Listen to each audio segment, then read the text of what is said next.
하나님이 이 가정에 대한 남자와 여자를 만들어서 결혼시켜 가정을 이루게 하는, 두 사람이 한 몸 되게 하는, 이거는 바로 교회와 그리스도와 교회에 관한 이야기입니다. 그러니까 창세기의 이 결혼의 이 비밀은 신약시대에 태어나는 바로 신랑 예수 그리스도와 교회에 대한 이야기죠. 그래서 창세기에서 결혼으로 시작해가지고 예수님 오셔서 제일 먼저 첫 번째 기적을 어디서 행했어요? 가나 혼인잔치 집에서 물로 포도주를 만드는 기적이었습니다. 그런 성경이 마지막에 결혼으로 끝납니다. 계시록 22장에. 그렇죠? 우리가 예수님과 어린 양 혼인잔치에 초대돼갖고 결혼해서 세루살렘 성 신혼집에 들어가서 영원히 하나님 모시고 사는 걸로 끝이 나잖아요.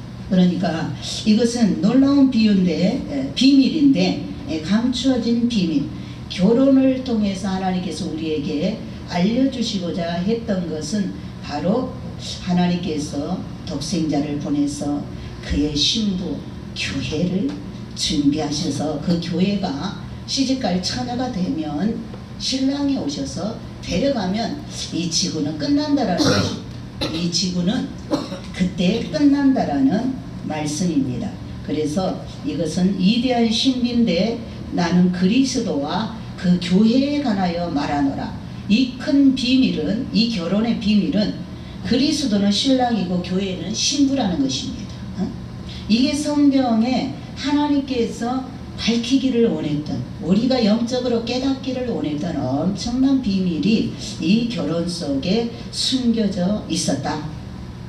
그래서 다시 말해서 이것을 더 쉽게 제가 말씀을 드리면, 자, 하나님은 한 분이신데 하나님께서 남자와 여자를 창조하셨죠. 왜 그러냐면은 하나님의 그 인품을, 쉽게 말하면 하나님의 그 성품을 남자 하나로 다 나타낼 수가 없는 거예요. 그래서 하나님의 그 남성적인 부분은 남자를 통해서 나타내시고, 하나님의 또 그 여성적인 부분 있잖아요. 어머니 같은 성격, 이러한 그 부분은 여자를 통해서 나타내서 이 두 사람이 이제 결혼해서 한 몸이 될 때 이제 하나님이 원하는 그 인격이 두 사람을 통해서 온전히 순종하고 복종하고 한 마음, 한 뜻이 되고 한 몸이 되어서 일치된 그 속에서 하나님이라고 하는 그분의 인격이 나타나게 되는 거예요. 이게 온전한 가정을 통해서 나타내기를 원하는 하나님의 작품이십니다. 그러나 요즘은 가정들이 결혼하면 50% 아니라 거의 70%가 깨지고 있죠. 그러니까 쪽가정이 되고 결국 하나님의 그런 나타내고자 했던, 우리 사람을 통해서 가정을 이루어서 나타내기를 원했던 그것이 사탄으로 말미암아 깨어져 버리고 하나님의 뜻을 이루지 못하는 부분이 많다. 근데 하나님은 가정을 굉장히 소중하게 여기죠. 늘 가정천국 이루어라. 내 부모를 잘 공경해라. 내 형제를 사랑해라. 우리가 예수 믿는 것, 그리고 이 세상에 사는 걸 우리는 막 굉장히 세상에서 뭔가 큰 일을 이루고 유명 인사가 되고 이러기를 원해가지고 우리가 우리 자녀들을 막 그냥 얼마나 투자를 해가지고 누구보다, 그 누구보다도 세계에서 가장 아주 으뜸이 되기를 원하고 이렇게 교육을 합니다. 그러나 하나님은 그걸 원치 않습니다. 왜? 하나님은 순수한 가정을 원하신다니까요. 하나님은 한 가정이 아버지, 어머니, 그리고 자녀가 부부가 하나 되고, 그리고 거기서 태어난 자녀가 부모 잘 공경하고 순정하고 순수하게 이렇게 다복하게 사는 것을 하나님은 원하는, 그냥 굉장히 경건한 가정, 경건한 자손 얻기를 원하신다. 전부 우리가 유명인사가 되고 아주 그냥 별이 뜨는 별이 되고 이런 거는 거의 사단이, 전부 그거는 사단의 구조입니다. 사단의 구조. 사단은 내가 최고가 돼야 하는 그런 명예, 권력, 인기. 그래서 거의 연예인들이나 정치인들이나 이 목사도 마찬가지, 사자가 붙은, 이 사자가 붙은 거 아주 조심해야 됩니다. 사자가 붙으면 교만해지니까. 그래서 이렇게 유명 인사 만나고 유명이 더 세상에서 알아주는 사람이 되면 거의 지옥 가는 확률이 많다. 넓은 길이라는 것입니다. 그래서 우리는 누가 알아주는 거 원한 게 아니라 하나님의 말씀 앞에서 내가 맡은 바 해야 될 일을 충실히 한 모퉁이에서 이름도 없이 빛도 없이 잘 감당하는 것을 하나님 그 사람을 최고로 크게 보십니다. 가장 귀하게 여깁니다. 그래서 주님은 가장 높은 분이었지만 가장 낮은 자로 오셨죠. 그래서 우리가 하나님을 만나려면 딱 두 가지 길입니다. 가장 높은 곳에 하나님이 계십니다. 하늘의 하나님 아버지는 천상에서도 천계의 가장 높은 곳에 계십니다. 그래서 하나님을 만나려면 가장 높은 데로 올라가든지 아니면 또한 하나님은 가장 낮은 곳으로 내려오셨습니다. 그래서 우리가 하나님을 만나려면 가장 겸손의 자리로 내려가야 됩니다. 그러니까 우리가 뭐 높이 하나님 계신 데까지는 올라갈 수가 없잖아요. 하나님 끌어올리지 않는 한. 그렇기 때문에 우리가 이 땅에서는 하나님을 만나는 가장 좋은 장소는 가장 낮은 자리로 내려가는 거예요. 가장 낮은 자리에 거기에 낮은 자리에서 마음을 찢고 회개하고 자기가 죄인임을 알고 마음을 찢고 회개하고 기도하는 그곳에 하나님의 임재가 임하는 줄 믿습니다. 그래서 오늘도 우리 엘린교회 같이 아주 정말 그죠? 이름도 없고 빛도 없는 교회죠. 유명한 교회가 아니죠. 하나님은 이런 것을 좋아하십니다. 순수하니까 순수. 아멘. 뭐 자랑할 것도 없고 유명할 것도 없고 누가 알아볼 것도 없잖아요. 그냥 있는 모습 그대로 드리면서 우리 하나님 사랑하니까 예배 드리는 거예요. 기도 드리는 거예요. 또 하나님 새 찬송 원하니까 될 수 있으면 또 은혜 받으면 또 새 찬송을 만들어서 올려 드리는 거예요. 그래서 이렇게 순수한 예배를 하나님이 기뻐하시는 줄 믿습니다. 그래서 이 결혼의 이 비밀은 자, 우리가 알아야 될 것은 구약은 이스라엘이죠. 성경에서 말하는 구약은 이스라엘을 하나님 택했죠. 아브라함을 택하고 그의 후손들과 언약을 맺었잖아요. 아브라함과 언약을 맺었잖아요. 그래서 구약은 언약이죠. 언약. 신약은 약속입니다. 신약은 교회죠. 교회. 그런데 구약은 이 하나님께서 이스라엘을 여자로 말하고 있어요. 성경에서 이스라엘을 하나님과 관계에 여자, 결혼한 여자라고 말합니다. 하나님은 쉽게 말하면 이스라엘과 맨 처음에 언약을 맺었죠. 그것을 이제 결혼으로 비유한다면 하나님이 이스라엘과 결혼한 것입니다. 그래서 애굽에서 그들을 출애굽에서 강야에 그 애굽에서 막 나와가지고 그 강야 생활할 때 하나님만 쳐다보고 강야 생활했잖아요. 그 순수할 때를 하나님은 첫사랑이라 그럽니다. 너희들과 내가 그때 처음 사랑, 첫사랑이었다. 내가 그때 얼마나 설레요. 하나님이 그때 친히 내려오셔서 장막을 치셨잖아요. 성막을 치셨잖아요. 그 낮에는 구름기둥 불기둥으로 그들이 추울 때 같이 춥고 그들이 뜨거울 때 같이 뜨겁고 그들이 아플 때 같이 아프고 그때 하나님이 내려오셔서 함께 사신 것입니다. 성막을 통해서 언약궤를 통해서 이끌어가면서 그 후에 주님이 실제로 초림 때 내려오셔가지고 우리 사람들 가운데 3년 동안 공생애로 일하시고 그리고 올라가셔서 성령을 보내주셨고 이제 주님이 다시 오셔서 이 땅에 이제 새로운 새하늘 새 땅을 세워서 천년왕국을 이루기를 원하시는 것입니다. 이것이 성경에서 말한 하나님의 뜻인데 여기 성경에서 이스라엘을 여자로 비유하고 있는데 대표적으로 성경에서 세 말씀으로 우리가 알 수 있어요. 첫 번째가 이 창세기 3장 15절이죠. 우리가 지금 오늘 펼쳤으니까 거기 15절을 보시면 최초의 복음의 약속입니다. 이게 15절에 내가 너로 여자와 원수가 되게 하고 너의 후손도 여자의 후손과 원수가 되게 하리니 이거 뱀한테 하는 말이죠. 하나님이 여자의 후손은 내 머리를 상하게 할 것이요 너는 그의 발꿈치를 상하게 할 것이니라. 자, 선악과 따먹고 죄를 지었을 때 하나님 다 부르죠. 아담부터 아담 내가 먹지 말란 선악과 네가 먹었냐. 아담이 당신이 만들어준 이 여자가 하와 핑계 대죠. 이 하와가 갖다 먹으라고 꼬시긴 했지만 하와가 먹으라고 해서 먹었나이다. 하와 이리 와봐. 내가 먹지 말라 선악과 먹었냐. 뱀이 꼬시잖아요. 뱀이 꼬셔서 먹었어요. 그래서 하나님이 벌을 주셨습니다. 에덴 동산에서 쫓아냈죠. 왜? 불순종하고 죄를 져서 하나님을 살 수 없잖아. 그래서 이 지구로 내쫓아버렸습니다. 그리고 사탄한테 제일 벌을 줬죠. 사탄은 너는 뱀이 될 것이며, 그렇죠? 너는 이제부터 배로 기어다니면서 저주를 받아버린 것입니다. 그래서 그 바로 사탄이 최고로 벌을 많이 받아. 지금도 우리가 연약해갖고 미혹을 받아 죄를 많이 짓고, 내가 육을 입고 있어 연약해서 실수해서 죄를 많이 짓습니다. 그 하나님께서 죄를 지면 가만두지 않죠. 반드시 묻죠. 빨리 회개해야 돼. 그때 나를 물으실 때 빨리 회개해야지. 누구 핑계대고 누구 핑계대고 왜 이러면은 끝이 안 나요. 끝이 안 나. 빨리 그냥 누가 했든지 어쨌든지 간에 이건 내 실수다.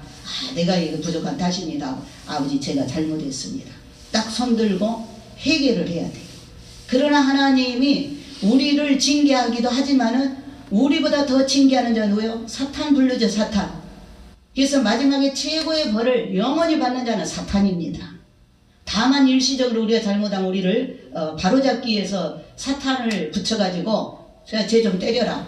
쟤 좀 정신 똑바로 차리 고통 좀 줘라. 병으로도 찾아오고 사람으로도 찾아오고 환경으로도 찾아오고 이렇게 해서 우리가 징계를 받습니다. 그러나 회개하면 즉시 사탄을 거두십니다. 떠나갑니다. 그러면 다시 평안이 오죠. 그래서 이 구약의 이스라엘이 하나님과 결혼한 여자로 성경에 3군데 나오는데, 대표적인 말씀이 여기 창세기 3장 15절 여자의 후손, 이걸 온시 복음이라고 합니다. 최초의 복음이다. 여자의 후손을 통해서 우리를 구원하겠다는 약속을 하셨잖아요. 그 여자의 후손이 누굽니까? 예수 그리스도죠. 예수 그리스도는 이스라엘 유대인이잖아요. 유대인. 아브라함의 후손을 통해서 예수가 오셨잖아요. 구약에 바로 언약 맺은 이스라엘을 통해서 오셨습니다. 그래서 다윗의 후손으로 오셨는데 거기서 이스라엘을 여자라고 말하죠. 그리고 두 번째는 또 호세아서에 가면 이제 집 나간 여자 고멜이 나옵니다. 집 나간 여자 고멜이 나오죠. 자, 이 집 나간 여자 고멜, 호세아서에는 음란한 여자로 나옵니다. 이 고멜은 이스라엘 나라를 예표해 줍니다. 호세아 선지자는 구원자잖아요. 호세아는 구원자라는 뜻인데 예수를 말합니다. 예수님, 구원자 예수님을 말하죠. 하나님. 그런데 이 고멜하고 호세아 선지자하고 결혼을 했잖아요. 결혼했는데 이 고멜이 맨날 뻑하면 자기 자를 안 지켜 집 나가는 거예요. 집을 찾고 나가잖아요. 그렇게 좋은 호세아 선지자 신랑하고 살면서도. 그러지 말라고 타덕거려도 맨날 나가. 구약의 이스라엘 나라가 하나님과 언약 맺은 자들인데 하나님을 신실하게 안 섬기고 남편으로 잘 섬겨야 되거든요. 안 섬기고 뻑하면 세상 쫓아간단 말이에요. 열방의 우상을 쫓아간다. 사탄을 쫓아간다 그 말이에요.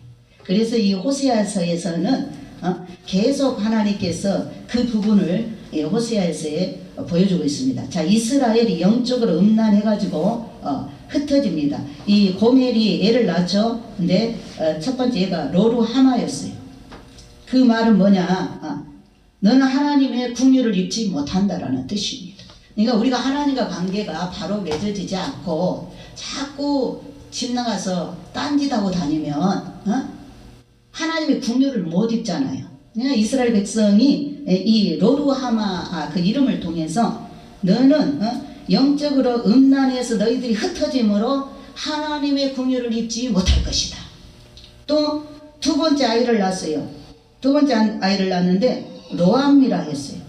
로암미는 뭐냐? 이스라엘은 멸망을 당하여 내 백성이 아니다. 하나님은 가차없이 심판해버렸죠. 돌아오라 할 때 회개하지 않으면 반드시 열방 나라를 붙여가지고 강한 군대, 사탄의 군대를 붙여서 심판하셨어요. 그래서 내 백성이 아니다. 내 백성이 아니니까 심판하는 거죠. 이게 관계가 끊어졌다 그 말이에요. 그러나 하나님께서 호세아에게 또 명령합니다. 고멜이 또 집을 가서 저기 창녀 집에 가 있는 거예요. 그러면 가서 노예로 팔려가 있는 거예요. 창기로. 그럼 가서 돈 주고 몸값 지불하고 다시 데려와라 그래요. 달래가지고 또 데려옵니다. 고멜을 다시 데리고 오라 그래요. 이거 다시 데려오라는 건 뭐냐? 이스라엘을 내가 다시 회복하겠다. 이스라엘을 내가 다시 회복해주면, 항상 하나님은 잘못하면 매를 때리는데, 때리고 나면 우리 부모 마음이 어때요? 나중에는 그래도 또 지체를 깨달으면 내가 용서해 줘야지. 그렇죠? 다시 또 긍휼을 베풀잖아요. 그래서 다시 회복하겠다 그 말이.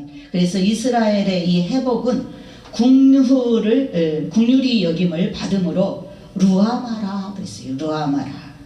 그리고 이스라엘의 회복은 이제 내 백성이라 암미라. 그러니까 하나님은 때리시고 나중에는 회개하면 싸매신다는 것입니다.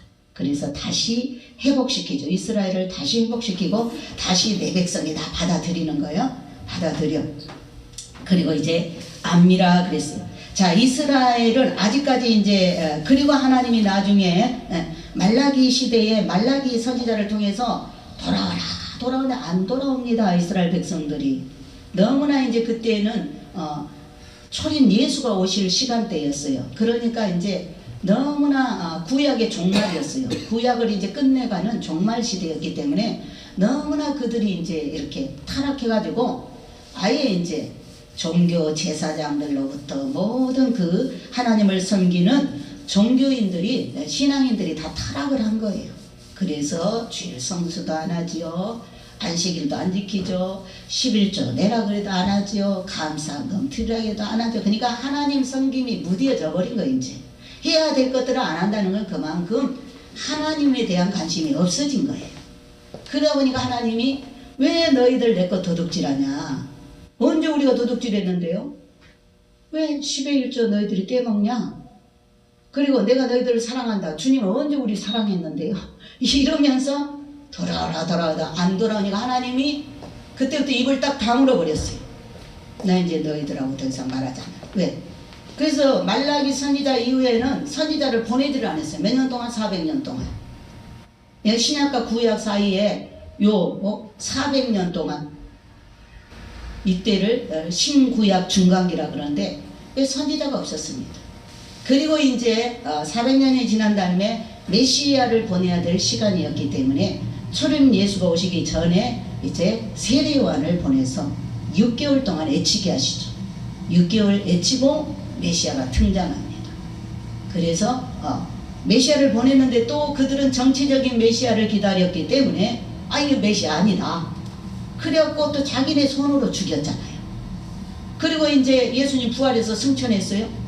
그리고 이제 오순절 성령을 보내서 이제 교회가 신약 교회가 이제 탄생했죠. 근데 이제 이 제자들까지 다 잡아 죽이는 것입니다. 그래서 제자들이 다 예루살렘 밖으로 흩어지기 시작하죠. 왜? 예루살렘에서 그래서 복음을 전하다 멈췄다 그 말입니다. 주님은 뭐라 그러냐면 너희가 예루살렘 유대 땅을 다 돌기 전에 내가 온다 그랬어요. 그러니까 그때 당시에 복음을 잘 받아들여 갖고 유대인들이 하나님을 이스라엘 백성들이 신약의 그 예수를 초림 예수를 잘 믿어서 복음화가 됐으면 우리에게까지 복음이 오지 않았어요. 근데 그들이 거절을 하고 사도들을 다 잡아 죽이고 순교시키고 그러니까 이 복음이 어디로 갔어요? 사도 바울을 통해서 열방으로 간 겁니다. 로마로 갔잖아요. 로마에서 이 복음이 어디로 갔어요? 영국으로 갔습니다. 영국에서 또 핍박하니까 이 복음이 어디로 갔어요? 미국으로 갔습니다. 미국에서 전 세계에 선교사를 보내면서 마지막 땅끝의 나라 대한민국으로 왔습니다. 이 대한민국에서 종지부를 찍고 하나님은 이 대한민국을 휴거 신부의 교회로 마지막 하나님이 택하신 것입니다. 그래서 다시금 이 대한민국에서 이 복음이 선교사들을 통해서 전 세계로 다시 돌아가서 어디로? 마지막 이스라엘 나라로 들어가는 것입니다. 마지막 때. 그래서 이스라엘 백성들은 공식적으로 아직도 정통 유대인들 예수를 영접하지 않습니다. 언제 영접해요? 마지막 7년 대환란 때 야곱에게 환란을 주는 때에 하나님 왜 이스라엘 백성들이 마지막에 환란을 주느냐? 예수를 영접 안 하니까 환란을 줘서 적그리스도를 붙여서 마지막 환란 때 하나님이 예수를 믿게끔 만들어서 순교자로 구원을 하는 것입니다. 이게 그래서 이스라엘의 회복은 마지막으로 맨 마지막으로 미뤄졌는데 열방을 다 구원하고 이 복음이 이방인의 수가 차고 이제 예루살렘으로 들어갈 시간대입니다. 그래서 이제 이스라엘은 대환란 때 다 환란 속에서 회개하고 예수를 믿게 돼 있어요. 아브라함의 육적인 후손들은 그래서 그때 이제 예수님을 메시아로 인정하고 받아들이게 될 것입니다. 그래서 이 호세아에서 2장 23절에 내가 나를 위하여 그를 이 땅에 긍휼히 여김을 받지 못하였던 자들을 긍휼히 여기며 내 백성이 아니었던 자에게 향하여 이르기를 너는 내 백성이라 하리니 그들은 주는 내 하나님이시라 하리라. 주는 하나님이시라는 것은 예수님을 하나님으로 이제 정식으로 믿어야 구원을 얻습니다. 유대인이든 이방인이든 정식으로 예수가 나의 구원주라고 믿어야 천국 가는 거예요. 그러니까 마지막 때 환란을 줘서 유대인들이 입으로 이제 적그리스도에게 이제 쏙죠. 앞으로 적그리스도한테 쏘가가지고 이제 그때부터 예수가 진짜 우리 하나님이시더라고 그들이 입으로 선포할 때 적그리스도한테 핍박을 받아 다 순교를 당하지만 그들이 이제 그때 예수님은 하나님이십니다라고 소리칠 때 그들에게 구원의 역사가 하산같이 타오르게 되는 것입니다. 자, 유대교는 아직 삼위일체 교리가 없죠. 유대교는 예수를 안 믿기 때문에 구약의 여호와 하나님만 믿는 것입니다. 이 예수 그리스도와 성령 하나님을 믿지 않는다 그 말입니다. 그러나 우리 기독교만이 삼위일체 교리를 믿습니다. 구약의 여호와 하나님, 그 하나님이 아들을 보내서 신약의 예수 그리스도, 우리의 구원주 아들이신 예수 그리스도, 그리고 그분이 올라가셔서 약속하신 성령이 오심으로 교회가 탄생됐는데 이 교회는 바로 신부죠. 신부, 처녀죠. 처녀. 교회는 예수 신랑하고 결혼할 신부라 그럽니다. 사도 바울은 고린도 교회에서 너희 처녀들을 멋진 신랑한테 내가 중매하는 중매쟁이다 그랬죠. 그래서 교회는 앞으로 시집가야 될 예수님한테 시집가야 될 신부인 것입니다. 신부. 그러나 유대교회는 신부가 아니에요. 이스라엘 나라는 구약의 언약을 맺었지만 신부가 아닙니다. 하나님과 한번 결혼을 했는데 남편을 모셨는데 그들이 불순종해가지고 언약을 맺었는데 불순종을 했어요. 그러면 이제 계시록의 12장에 이스라엘 그 여자가 나옵니다. 해를 입은 여자, 달을 밟고 있고 12별을 쓰고 있고 이스라엘의 12지파죠. 그런데 그 여자가 이제 나옵니다. 그래서 이스라엘은 하나님의 관계가 결혼한 여자예요. 근데 아직 안 돌아왔어요. 돌아오라 해도 아직 회개하고 안 돌아오잖아요. 그러나 하나님은 자기 택한 백성이니까 매를 때려서든 순교를 시켜서든 구원을 해야 되잖아요. 마지막에 돌아옵니다. 그들이. 그것이 대환란입니다. 그래서 이스라엘 백성들은 집 나간 여자로 7년 환란을 겪어보고 돌아옵니다. 그게 얼마나 어리석습니까? 우리 교회는 7년 환란을 겪을 필요가 없죠. 2000년 동안 우리 교회는 신부로 성령께서 양육시켜서 이제 어엿한 시집보내도 될 정도로 우리 교회가 이제 성숙해졌다 그 말입니다. 성숙해져서 이제는 교회는 이제 신랑이 곧 공중휴거 때 나팔을 불면서 마지막 나팔 불면서 이리 올라오라 하고 우리 이름을 불러주면 죽은 자가 살아나고 살아있는 우리는 변화체를 입어서 공중휴거로 끌어올려 하늘에서 주님을 영접하여 하나님 나라로 들어가는 바로 예수님의 공중강림, 공중휴거입니다. 그래서 신부된 교회는 7년 대환란에 들어가지 않는다는 거, 환란 전에 이방 교회는 휴거로 올라가고 나머지 이제 이스라엘 나라는 환란을 줘서 세상을 마무리하면서 그들을 구원하고 그리고 주님이 지상재림하죠. 마지막 3차 전쟁이 있고 그때 이제 아마겟돈 전쟁 때에 주님이 지상재림하시는 것입니다. 그래서 지구를 접수하시고 악인들을 진멸하고 이제 새 지구를 여는 게 천년왕국입니다. 그때는 이제 진짜 7,000년의 역사가 시작되는데, 그때는 주님이 친히 우리들과 함께 내려와서 왕노릇하는, 친히 주님이 평화의 왕으로 전 세계를 다스리시는, 1000년 동안 마귀를 무적행에다 가둬버리기 때문에 죄가 없습니다. 에덴을 주시는 것입니다. 옛날 아담이 선악과 따먹기 전에 에덴 동산에서 하나님을 섬겼던 그 평안한 그러한 천국을 이 땅에도 허락하시는 것입니다. 그래서 이러한 것들은 앞으로 이루어질 일인데, 오늘 제가 이 말씀에서 이 결혼에 대한 이 말씀에서 숨겨진 이 어마어마한 하늘의 비밀이 들어있다는 거, 우리가 이제 이렇게 장성하면 다 부모를 떠나서 남자와 여자가 하나 되어 가정을 이루고 결혼을 하는데, 그 최초의 아담과 하와의 그 결혼의 비밀은 결국 신약에 오신 예수 그리스도, 신랑이신 이제 곧 공중 강림하여 신부를 데리러 오실 예수 그리스도와 또 이방 교회가 이제 완성이 되어서 신랑을 맞이할 믿음이 준비되어서 올라가서 주님과 결혼하게 된다는 것, 이 비밀이 바로, 그리고 우리가 이제 영원한 신혼집 새 예루살렘 도성에 들어가서 주님과 1000년 동안 왕노릇하면서 우리가 살게 된다는 이 말씀이 성경의 시작부터 마지막까지 숨겨진 그러한 하나님과 결혼하는 신부의 비밀이 들어있게 되는 줄 믿습니다. 우리 교회는 다시 한번, 우리 교회가 우리 자신이죠. 우리 교회가 우리 자신인데, 우리들은 주님, 신랑 예수님과 결혼할 신부라는 거, 이것을 알고 주님 오실 날이 가까운데 내 삶을 깨끗하게 하고 내 생활을 깨끗하게, 내 마음을 깨끗하게 늘 깨어서 기름 등불을, 예수님 사랑이 끊어지지 않도록 기다리는 마음이 있어야 준비되는 신부가 되는 것입니다. 오늘도 주님은 우리에게 그 준비된 신부 에스더같이 왕후가 되어서 신랑을 맞이하라고 오늘 또 말씀으로 우리를 이렇게 엘린교회에서 양육하고 있는 줄 믿습니다. 이 양육을 잘 받아서 앞으로 한 주 동안도 세상에 살지만 세상을 따르지 않고 우리는 신랑 주님 안에서 주님과 아름다운 사랑의 교제에 기도와 찬송과 말씀과 사랑과 순종으로 또 주님과 더 깊은 관계를 이루어 가시기를 예수님의 이름으로 축원을 드립니다. 아멘. 27장